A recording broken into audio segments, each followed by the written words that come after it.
ভাই শৈশবে ফিরে গেলেন মনে হচ্ছে। হ্যাঁ, আমি সবসময় পিচকিদের এনজয় করি। কই খেললামই তো, অনেকগুলা বল পাইলাম। ভালো লাগছে, শৈশবটা খুব এনজয় করছিলাম এবং ভালো লাগছে সেখানে। আমি মনে করি বাবাদের উচিত না অ্যাটলিস্ট কলেজ পাস না করলে তো মোবাইল হাতে দেওয়া। হ্যাঁ অবশ্যই চাইতাম, আমি অটোগ্রাফ নিচ্ছি অনেকজনের কাছ থেকে।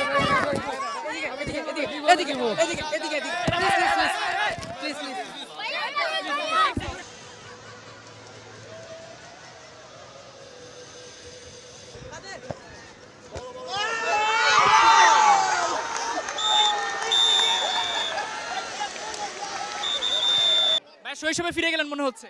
হ্যাঁ, আমি সবসময় পিচকিদের এনজয় করি। ক্রিকেট না ফুটবল কোনটা বেশি কঠিন? সবগুলাই। কই খেললামই তো, অনেকগুলা বল পাইলাম।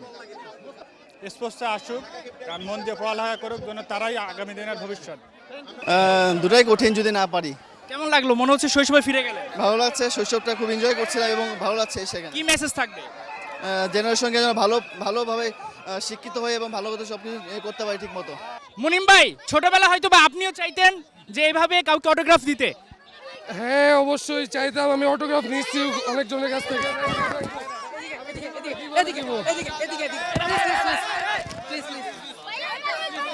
সুজন ভাই আপনাকে আবেগ আপ্লুত মনে হচ্ছিল, মনে হচ্ছে সেই শৈশবে ফিরে গেছে।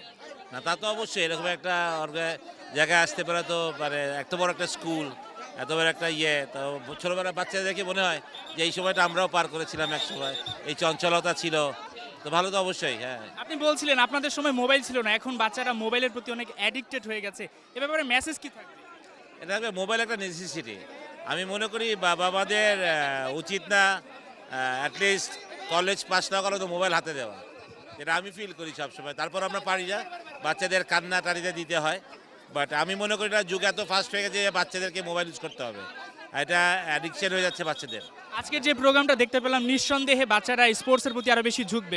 অবশ্যই আমি মনে করি যে অ্যাডিকশন শুধু এই স্পোর্টস থাকলে যেটা হবে যে আপনার এই ড্রাগসের মধ্যে থাকবেন না, অ্যাডিকশনে থাকবেন না মোবাইলে, সেটা আমাদের সুবিধাই হবে, মানে বাচ্চারা ঠিকমতো বেড়ে উঠবে আসলে। হ্যাঁ নিশ্চয়ই, কেননা এরকম ছোটদের সাথে খেলা সেই আগের যেমন আমাদের ছোটবেলা ছিল ওই রকম ছোটবেলায় ফিরে গেছিলাম আমরা।